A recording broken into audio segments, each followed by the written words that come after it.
lleno de ti, lleno del Espíritu Santo, Padre Celestial. Un corazón, Señor, contrito y humillado a tu palabra, Padre Santo. Padre Celestial, que esta noche, Señor, nuestros oídos sean destapados, Señor, y podamos, Señor, escuchar tu palabra, Padre Celestial. Que el mensaje que tú traes, Señor, en esta noche, Padre Celestial, a través de mí, Señor, que yo soy, Señor, tu voz, Padre Celestial, en esta noche. Y Padre Celestial, quiero, Señor, que seas tú quien hable, Padre Santo, y nuestros ojos. Que tu voz, Padre Celestial, sea escuchada, sea entendida, Señor, y sea obedecida, Padre Santo. En el nombre de tu Hijo amado, Padre Santo, te damos a ti toda la honra y toda la gloria, Señor. Amén. El tema de hoy lo he titulado La libertad que Cristo nos ha dado. Y vamos a leer el texto de Lucas 4, 18, 19.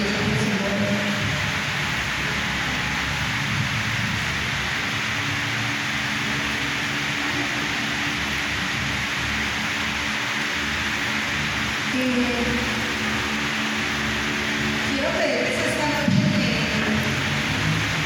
que para leer la palabra del Señor vamos a hacer lo que hacía el Señor Jesús cuando entraba a la sinagoga. Todos se ponían de pie para escuchar la palabra del Señor. Amén. Porque la palabra de Dios es lo más hermoso que tenemos en este mundo, ¿cierto? Y entonces en reverencia a Él nos ponemos de pie para leerlo. Dice así la palabra del Señor. El Espíritu del Señor está sobre mí, por cuanto me ha ungido para dar buenas nuevas a los pobres.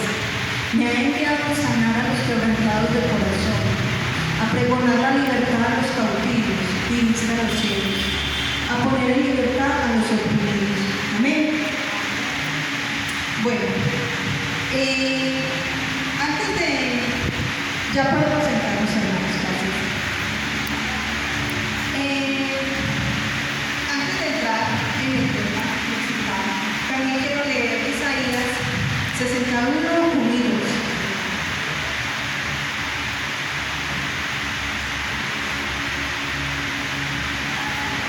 Y dice así la palabra del Señor.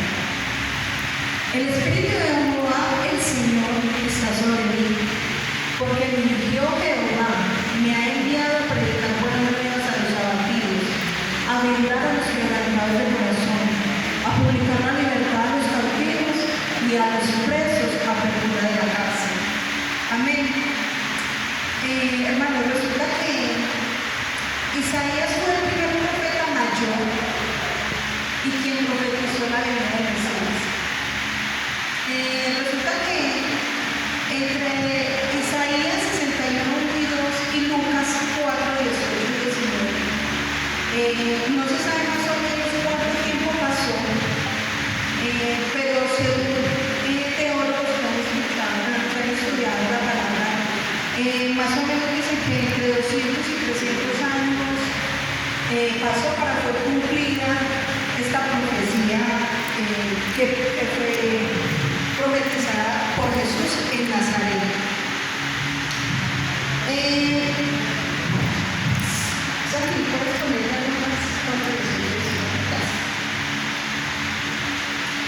Y dice así: el Espíritu del Señor está sobre mí. Resulta que el Señor, cuando Jesús llegó a Nazaret, llegó con el poder del Espíritu Santo, ¿cierto?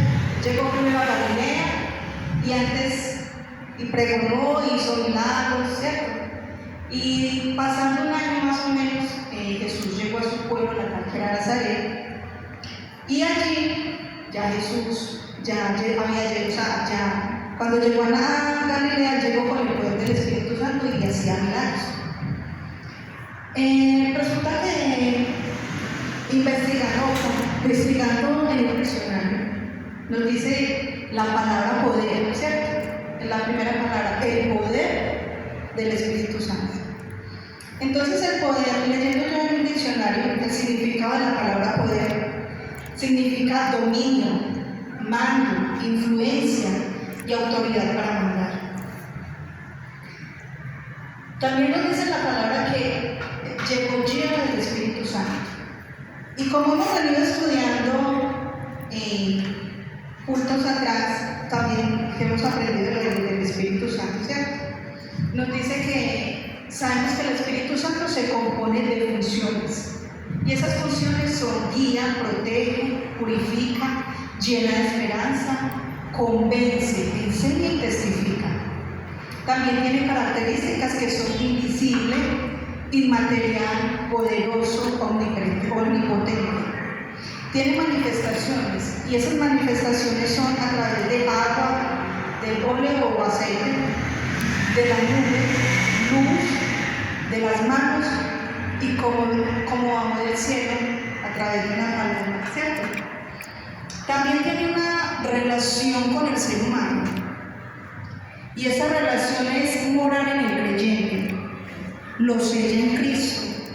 Este sellar en Cristo quiere decir que nosotros, cuando lo aceptamos a Él como nuestro Señor y Salvador, le pertenecemos a Él, ¿cierto? Ya no somos nosotros los que mandamos en nosotros, es Él quien nos manda. Lo purifica y lo santifica. También tiene un papel muy importante en la historia de la salvación.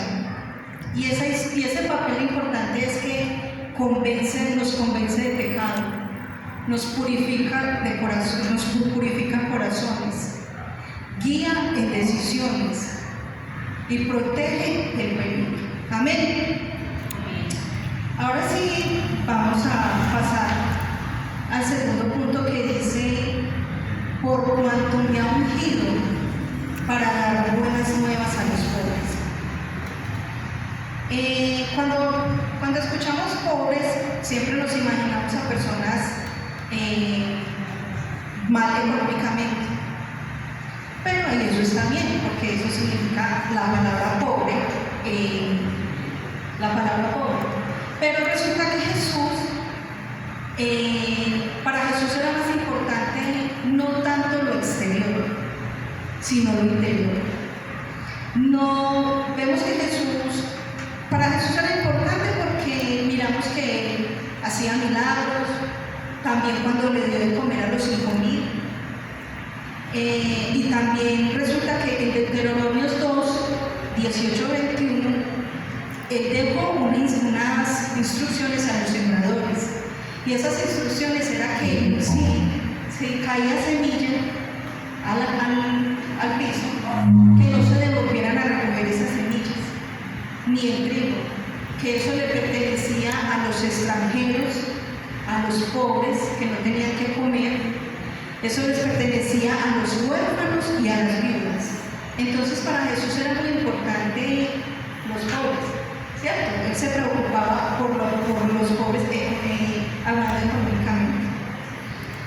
Resulta que también es importante para nosotros este punto, porque por ejemplo vamos a hablar de la canasta familiar. La canasta familiar es algo muy importante.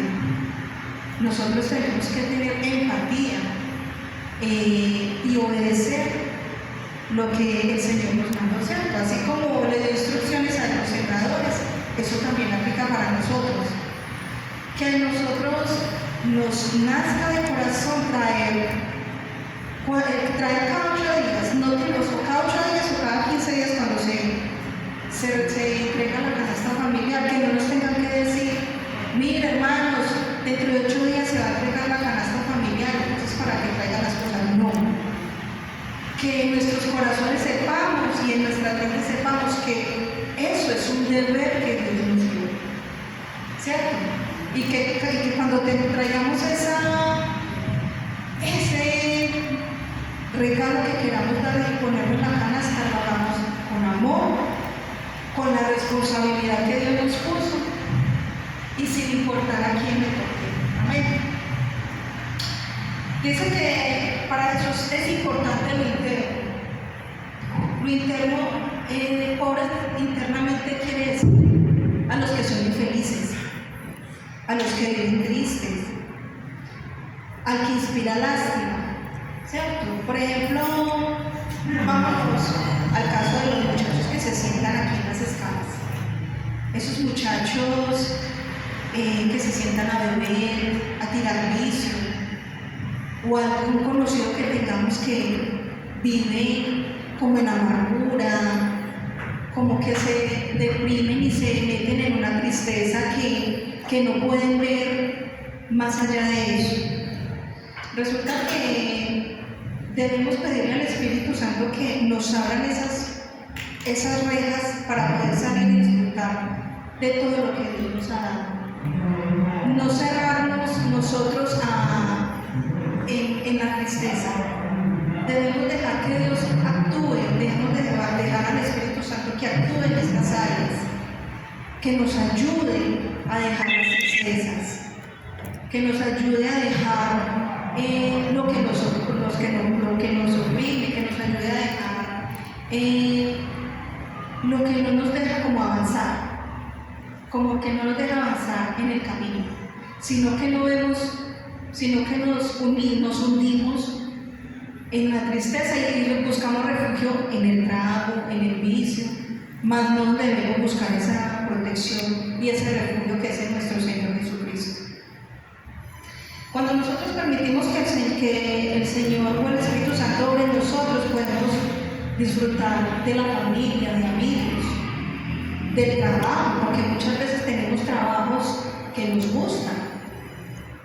Y si trabajamos es porque amamos nuestro trabajo, que es el que nos da el sustento. Y de ese trabajo podemos disfrutar de todo lo necesario que el Señor nos da.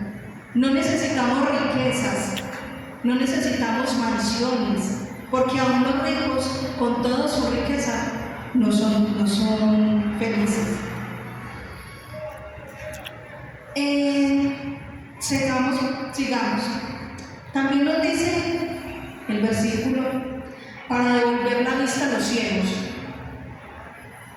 Vemos que Jesús, durante el tiempo de su misión, Él en el camino siempre hacía milagros, y muchos de los milagros era abrir los ojos, ¿cierto? ¿Cuántos ciegos se le arrimaron a Jesús para que les quitara esa venda que tenían o que no podían ver, y Jesús hizo esos milagros?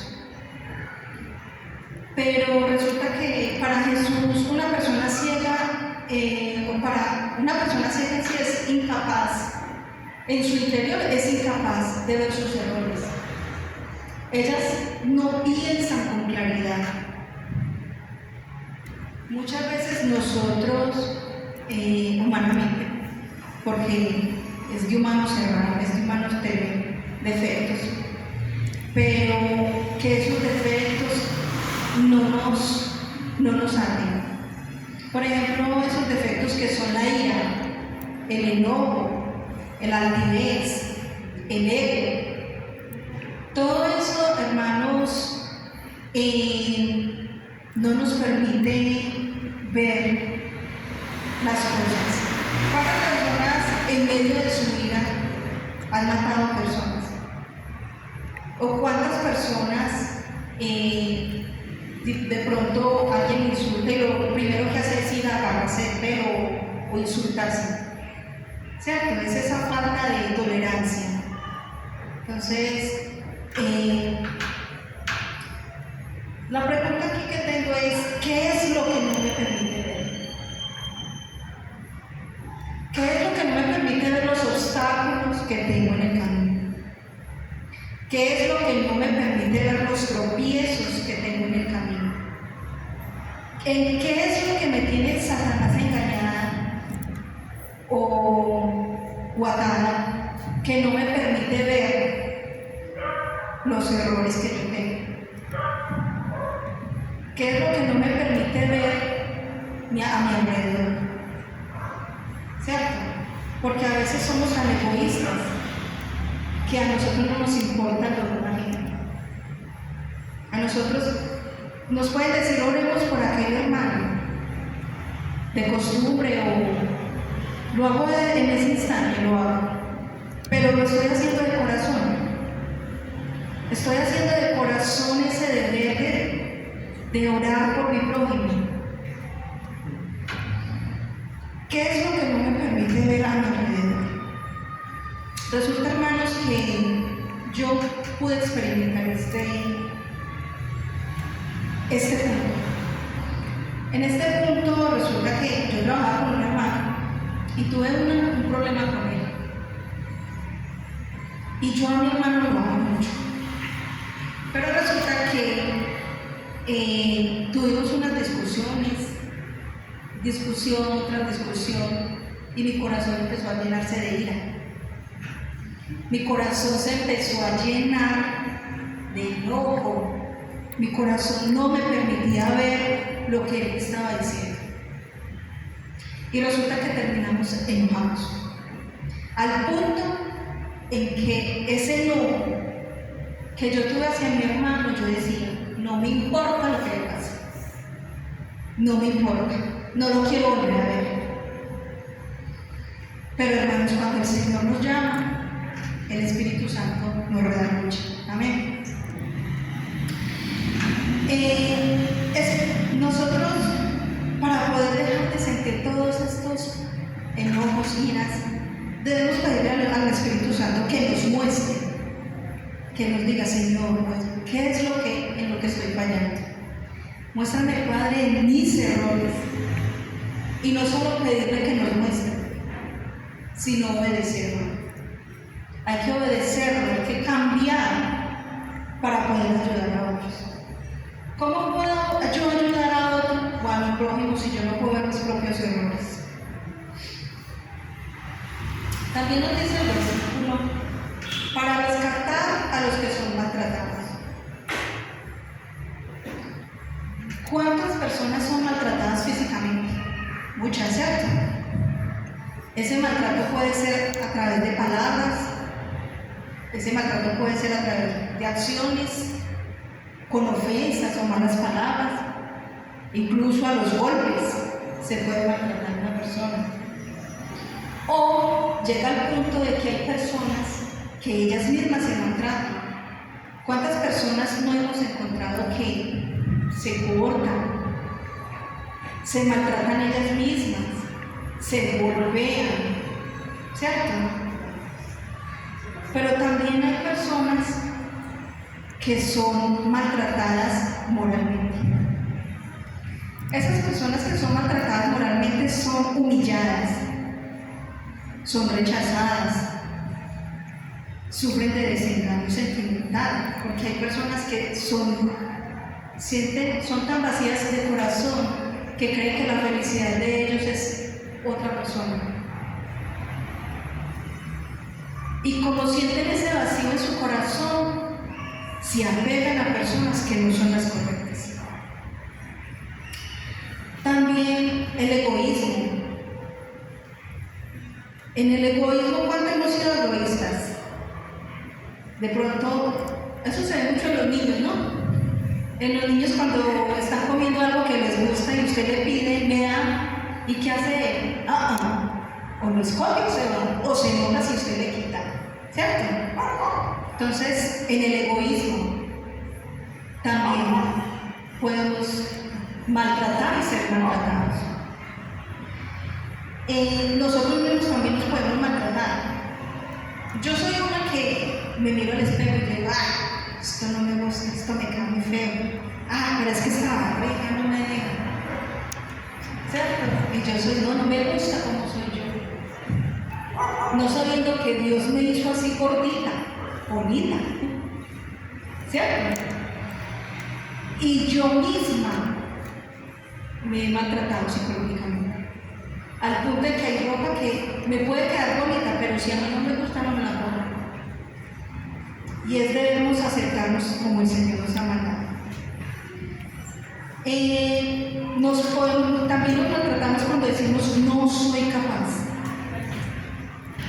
Cuando decimos no puedo hacerlo. O cuando decimos no tengo las fuerzas. O cuando dice no me lo merezco. ¿Cierto?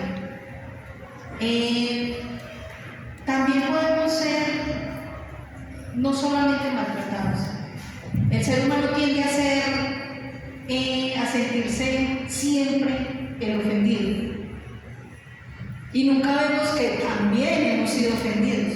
O sea, también nosotros ofendemos. Pero no lo vemos. ¿Por qué? Porque el orgullo, el egoísmo, no nos permite ver eso.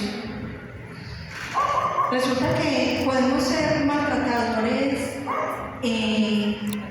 con una mala palabra, con una mala actitud. ¿Cuántos hemos hecho? Porque yo puedo decir que yo lo he hecho. ¿Cuántos hemos hecho que llega alguien que no nos agrada? Y él llega y nosotros inmediatamente nos paramos y nos vamos. ¿Cierto? Sin importar qué es lo que sintió la persona.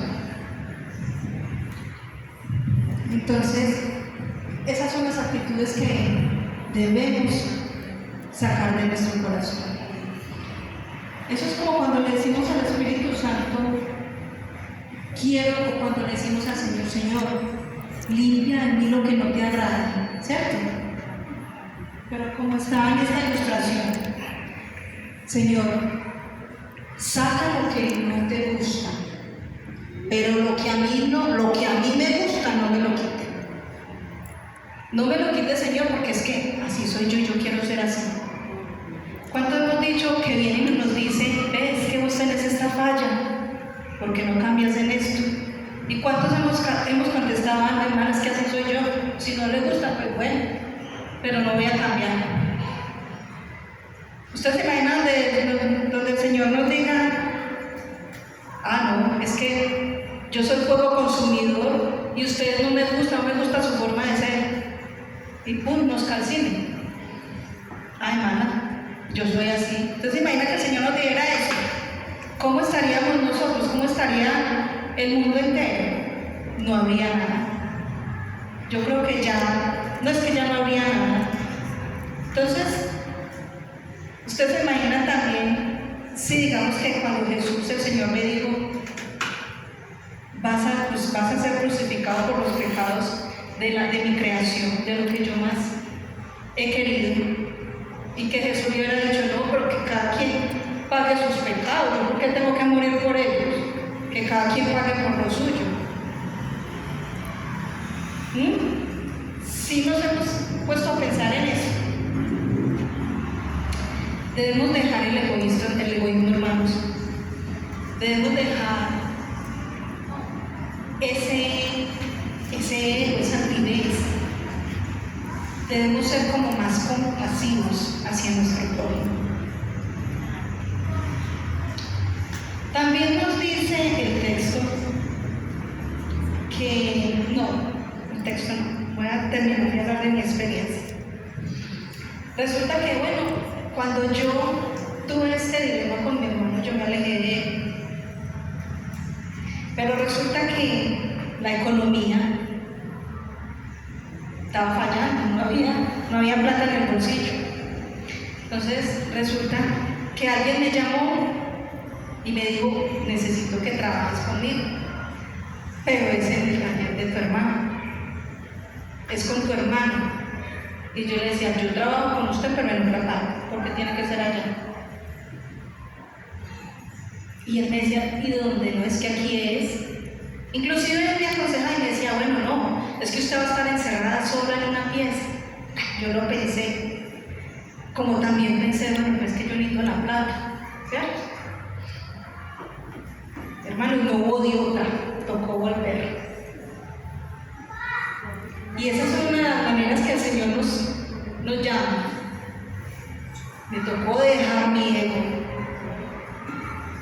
Y ahí fue cuando yo empecé a experimentar el llamado del Señor.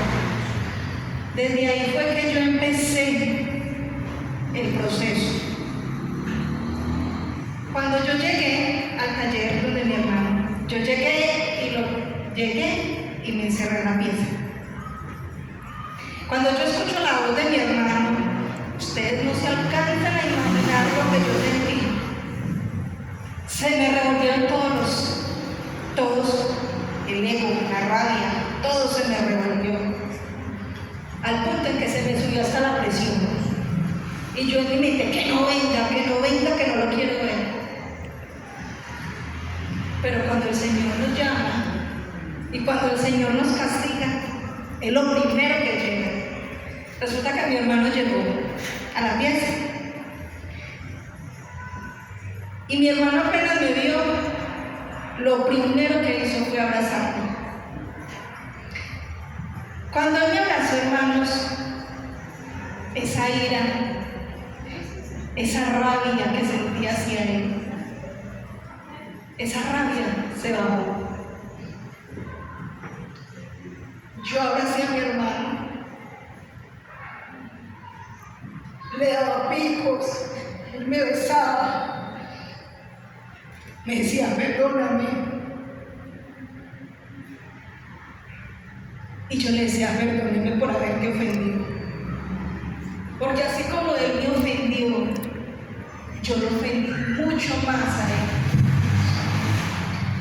Resulta que hasta ahí comprendí y entendí yo el amor de Dios. Ese amor de Dios hacia nosotros es tan grande que quita toda ira y todo enojo. El Señor es tan hermoso, hermanos, que Él nos llama. Él nos llama, pero también nos da las fuerzas y la voluntad para hacer las cosas. Debemos dejar, hermanos, que el Espíritu Santo nos guíe. Debemos pedirle al Espíritu Santo que nos ayude en todas esas áreas que tenemos en nuestros corazones, para que nos limpie, que podamos ser cambiados, que todos los pecados que tengamos, todos esos pecados, todo lo que a Dios no le agrada, sea quitado. Porque, hermanos, ¿cómo queremos nosotros ayudar al prójimo si nosotros no cambiamos? Nos preocupamos por unas bancas vacías. Vemos y la iglesia cada día más vacía. No. El Señor nos está diciendo, cambien. Yo quiero que cambies lo que a mí no me gusta de ti. Y no se preocupen por esas bancas. Esas bancas se van a llenar con las personas que Él sabe cuáles son. Él las va a añadir a este templo. Pero Él está diciendo, para yo hacer ese trabajo, porque ese es el trabajo de Dios, nos está cambiando primero a nosotros. Y nosotros debemos de cambiar, obedecer, para después salir. Y el Señor nos va a poner en el camino a esas personas que van a ser añadidas. No vamos a tener que salir a buscar, ven, usted quiere, no. El Señor nos las va a poner en el camino, amén. Para concluir, hermanos, voy a pedir a Santi porfa que nos ponga Juan 8, 32, 36.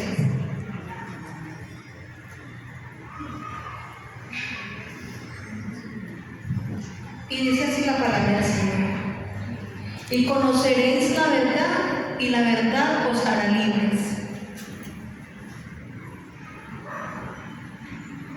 33, del 32 al 36.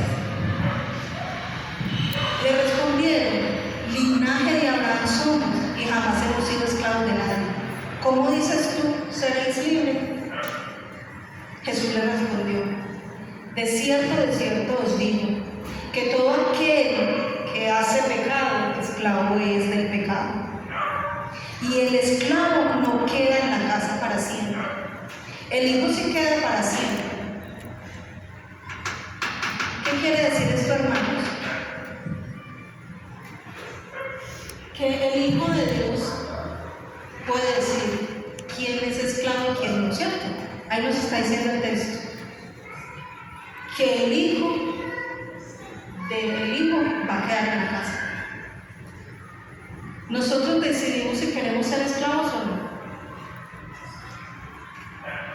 Jesús es nuestro mayor ejemplo. Jesús es nuestro mayor ejemplo. Y ese ejemplo es cambiar y dejarnos cambiar por Él. Ese sacrificio que Él hizo en la cruz por nosotros para limpiar nuestros pecados. Y cuando ascendió al cielo, Él le dijo a los discípulos: yo me voy, pero entre ustedes va a quedar el Espíritu Santo. No tenemos a Jesús, pero tenemos el Espíritu Santo. Y hay que dejar que el Espíritu Santo obre en nosotros. Porque si no dejamos que el Espíritu Santo obre en nosotros, no estamos haciendo lo que Jesús dijo: vayan y prediquen mi palabra. Amén, hermanos. Vamos a ponernos de pie y vamos a orar para terminar ya este primer tiempo. Padre Celestial, te damos gracias, Señor, porque, Padre Santo, tu palabra no viene vacía, Señor. Padre Santo, gracias porque tú nos redarguyes, Señor. Y como dice el Padre Santo tu palabra, tú nos sellaste, Padre Celestial, y nosotros te pertenecemos, Señor. Por eso, Padre Celestial, cuando tú nos sellaste, tú, Señor, nos lavaste con la sangre preciosa de tu Hijo, Señor. Nos quitaste todo pecado, Señor.